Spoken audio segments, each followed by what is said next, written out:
नमस्कार, आर्या न्यूज देख रहे हैं आप। मैं हूं आपके साथ पल्लवी सिंह। बुलेटिन की शुरुआत करेंगे बड़ी खबरों के साथ। कानपुर में पुलिस कमिश्नर विजय सिंह मीणा ने कल हुई हिंसा के मामले पर कहा है कि हम इसकी समीक्षा कर रहे हैं और इसके साथ उन्होंने ये भी बताया कि उनकी तरफ से क्या कुछ लापरवाही हुई और अगर लापरवाही सामने आई तो उस पर कार्रवाई करने की भी बात कही गई है। साथ ही आपको बताते चलें कि कहा गया है कि फिलहाल प्राथमिकता शांति बहाली करना है। कमिश्नर ने यह भी कहा कि हमने कई टीमें बनाई हैं और कुछ टीम सीसीटीवी की जांच कर रही हैं। साथ ही कुछ टीमें ऐसी हैं जो छापेमारी कर रही हैं और कुछ टीमें गश्त कर रही हैं। आरोपियों को क्राइम ब्रांच ने गिरफ्तार किया है और फिलहाल ये भी कहा जा रहा है कि इस बात से इनकार नहीं किया जा सकता कि ये कोई साजिश है। और पुलिस कमिश्नर के मुताबिक आरोपियों ने 5 से 6 लोगों के नाम बताए हैं और इस साजिश का पर्दाफाश करने की कोशिश लगातार की जा रही है। दंगई शहर का माहौल खराब कर रहे हैं और उन सभी की पहचान फिलहाल पुलिस करने में जुटी है।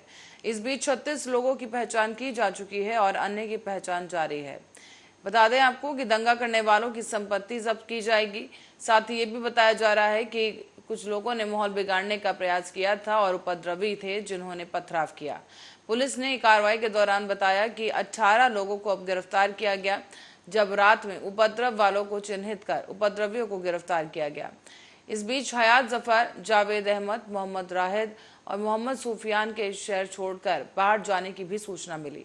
लखनऊ के जावेद कोई पोर्टल चलाता है जो कि सभी लखनऊ में जावेद के चैनल के दफ्तर में छुपे हुए थे। इनके पास से मोबाइल फोन मिले हैं जिनके पीएफआई से जुड़े होने को लेकर जांच की जा रही है और इन सभी को 14 दिन की रिमांड में रखने की मांग की। खबर पंजाब से है, जहां पंजाब विधानसभा चुनावों में करारी शिकस्त के बाद अब कांग्रेस को एक बार फिर से बड़ा झटका लगा है। दरअसल आपको बता दें कि पंजाब कांग्रेस के 4 पूर्व मंत्रियों ने बीजेपी की सदस्यता ग्रहण कर ली। इसी के साथ ही मोहाली के मेयर ने भी चंडीगढ़ स्थित बीजेपी कार्यालय में पार्टी ज्वाइन कर ली है। बता दें आपको कि गौरतलब है कि केंद्रीय गृह मंत्री अमित शाह केंद्रीय गृह मंत्री के साथ साथ चंडीगढ़ के दौरे के दौरान इन नेताओं ने पार्टी को ज्वाइन किया। बीजेपी नेता मनजिंदर सिंह सिरसा ने इन्हें पार्टी ज्वाइन कराने का एक वीडियो शेयर भी किया है।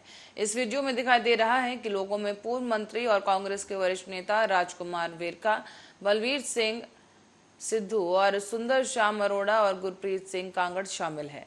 मोहाली से 3 बार विधायक रहे बलबीर सिद्धू पिछली कांग्रेस सरकार में स्वास्थ्य मंत्री थे, जबकि रामपुरा फूल से 3 बार विधायक रहे गुरप्रीत कांगड़ राजस्व मंत्री थे। वेरका मांझा क्षेत्र के प्रमुख दलित नेता हैं और 3 बार विधायक भी रह चुके हैं। तो वहीं पिछली सरकार में सामाजिक न्याय और अधिकारिता और अल्पसंख्यक कार्य मंत्री वो रह चुके हैं। इसी के साथ साथ होशियारपुर के पूर्व विधायक सुंदर श्याम अरोड़ा पिछली कांग्रेस सरकार में उद्योग और वाणिज्य मंत्री थे।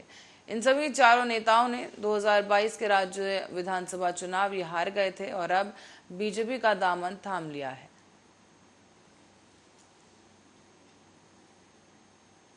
और सिद्धू मूसेवाला के परिवार ने चंडीगढ़ में केंद्रीय गृह मंत्री अमित शाह से मुलाकात की। इस दौरान दिवंगत गायक के पिता भावुक हो गए और मुलाकात की तस्वीरें भी सामने आई हैं। दरअसल पिछले हफ्ते ही रविवार को पंजाब के मानसा जिले में बीती 29 मई को पंजाबी गायक सिद्धू मूसेवाला की अज्ञात हमलावरों ने कई राउंड गोली मारकर दिन दहाड़े हत्या कर दी थी। इसके बाद से ही पंजाब की सियासत का माहौल काफी गर्म है। हालांकि आपको ये बता दें कि सिद्धू को लगातार मिल रही धमकियों के बीच उनकी सुरक्षा कम किए जाने के बाद यह हादसा हुआ, जहां आपको बता दें कि अब इस हत्या से पंजाब की भगवंत मान सरकार को विरोध का सामना करना पड़ रहा है। तो वहीं सिद्धू मूसेवाला के परिजन सिद्धू की हत्या की जांच सीबीआई से कराने की मांग कर रहे हैं।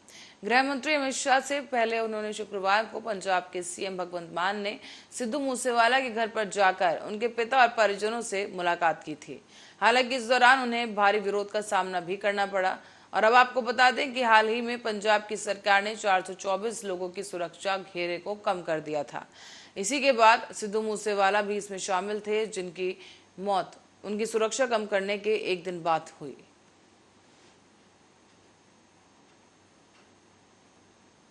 बढ़ते अगली खबर की ओर। ओडिशा कैबिनेट के सभी मंत्रियों ने एक बड़े फेरबदल से पहले इस्तीफा दे दिया है।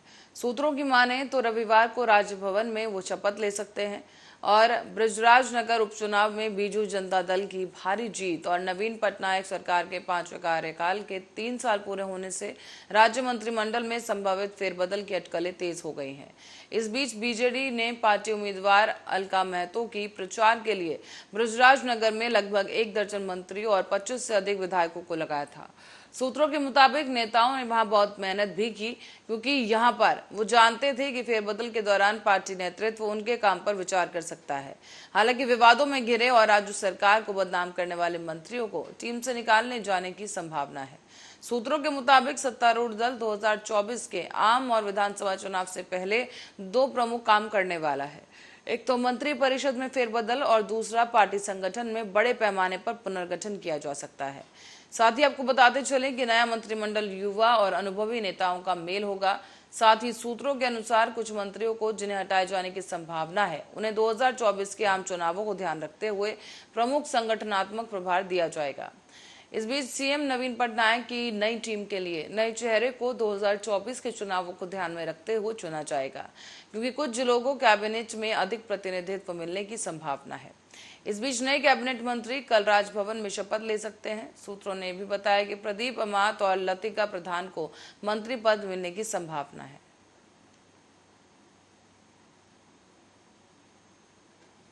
तो नितिन गडकरी पुणे में आयोजित चीनी सम्मेलन 2022 पहुंचे, जहां उन्होंने वैकल्पिक ईंधन पर अहम जानकारी साझा की। यहां उन्होंने कहा है कि इथेनॉल जैसे वैकल्पिक ईंधन का इस्तेमाल किया जा सकता है और इसी क्रम में निर्माण और कृषि उपकरणों में इथेनॉल को पेश करने का प्रयास किया जा रहा है। साथ ही उन्होंने महाराष्ट्र के उप मुख्यमंत्री अजीत पवार से अनुरोध किया था कि एक साथ आकर बजाज के साथ एक बैठक की जाए और पुणे में 100% इथेनॉल पर स्कूटर ऑटो शुरू करने की चर्चा हो सके। इससे प्रदूषण भी कम होगा और किसानों को सीधे ईंधन बेचने में मदद भी मिलेगी।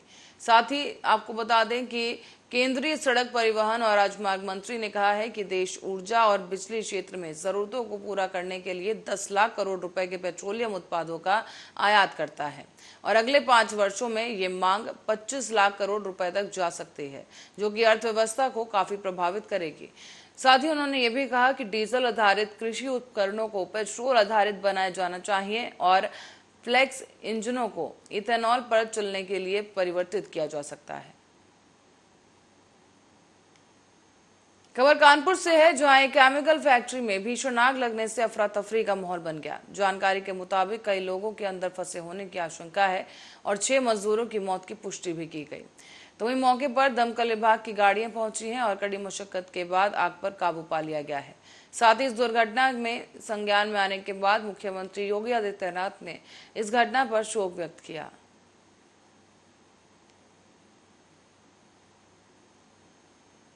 और इस बीच हापुड़ से एक दर्दनाक हादसे की खबर सामने आई है, जहां पर एक फैक्ट्री में बॉयलर फटने की वजह से भीषण हादसा हो गया है। आपको बता दें कि इस दौरान फैक्ट्री में काम कर रहे 6 मजदूरों की मौत हो गई। तो वहीं इस घटना पर सीएम ने हापुड़ में बॉयलर फटने से लगी आग में 6 मजदूरों की मृत्यु पर गहरा शोक व्यक्त किया।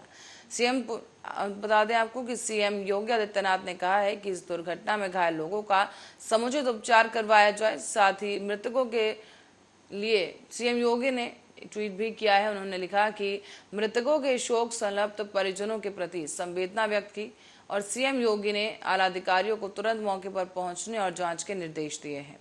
दफ्तर के आधिकारिक ट्विटर हैंडल से ये पोस्ट लिखा गया, जहां सीएम ने जनपद हापुड़ स्थित एक फैक्ट्री में बॉयलर फटने की दुर्घटना में हुई जानहानि पर गहरा शोक व्यक्त किया। मुख्यमंत्री ने दिवंगत आत्माओं की शांति की कामना करते हुए शोक संतप्त परिजनों के प्रति संवेदना व्यक्त की।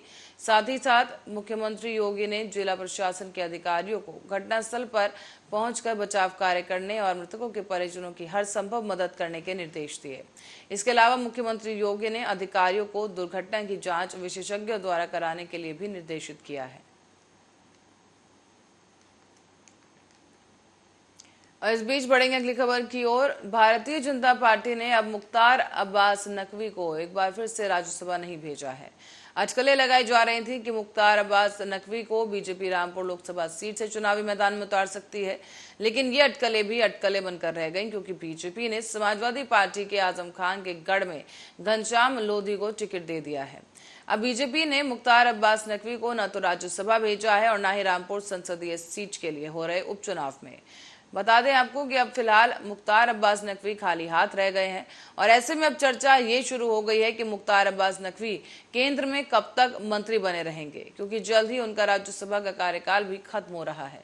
संसदीय राजनीति में किनारे किए जाने के बाद मुख्तार अब्बास नकवी का आखिर अगला कदम क्या होगा, ये काफी बड़ा सवाल इस वक्त का बन जाता है।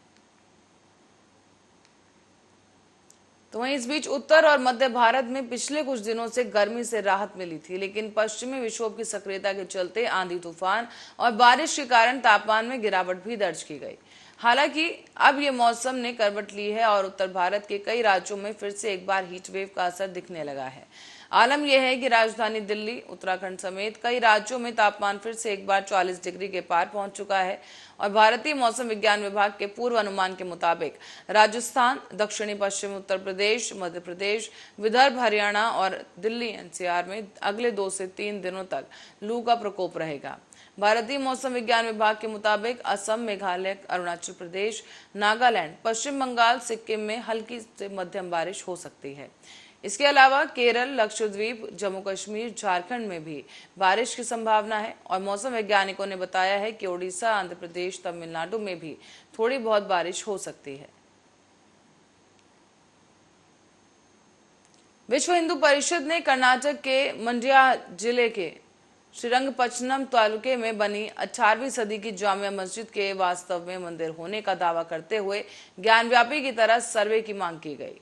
इस बीच हिंदू संगठन ने वहां मस्जिद के बाहर पूजा और हनुमान चालीसा का पाठ करने के आह्वान के बाद अब प्रशासन ने पूरे क्षेत्र में सुरक्षा की कड़ी कर दी है। ऐसे में धारा 144 लागू कर दी गई और विहिप का दावा है कि श्रीरंगपट्टनम टीपू सुल्तान की राजधानी हुआ करती थी और वहां पर भगवान हनुमान का अजन्य मंदिर था, जो कि 18वीं सदी में टीपू सुल्तान ने तुड़वाकर वहां जामिया मस्जिद बनवाई। विहिप ने वाराणसी के ज्ञानव्यापी परिसर की तर्ज पर इसके सर्वे की मांग उठाई है। साथ ही विहिप ने कहा कि मस्जिद के 1 किलोमीटर के दायरे में विहिप कार्यकर्ता जुटेंगे और हनुमान चालीसा का पाठ और पूजन करेंगे। इस घोषणा के बाद से ही प्रशासन ने पूरे इलाके में किसी तरह से प्रदर्शन और जुलूस पर रोक लगा दी है। जिला पुलिस के साथ साथ कर्नाटक रिजर्व पुलिस बल को भी मोर्चे पर तैनात किया गया और मस्जिद के पास सड़कों पर बैरिकेडिंग लगाकर लोगों की आवाजाही को रोक दिया गया है। फिलहाल शहर के बाहरी इलाकों में सुरक्षा चौकियां तैनात कर दी गई हैं।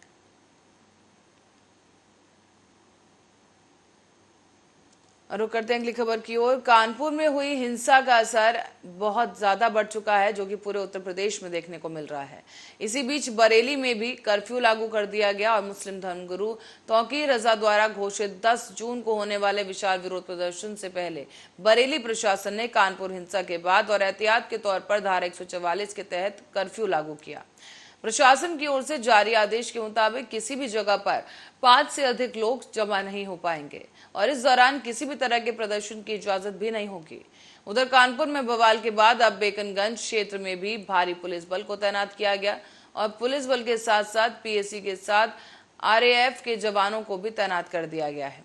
लगातार इलाके में गश्त भी जारी है और इस बीच पुलिस कमिश्नर, डीएम, डीएसपी समेत कई अन्य पुलिस अधिकारी भी रूट मार्च कर तनाव को कम करने के प्रयास में जुटे हैं।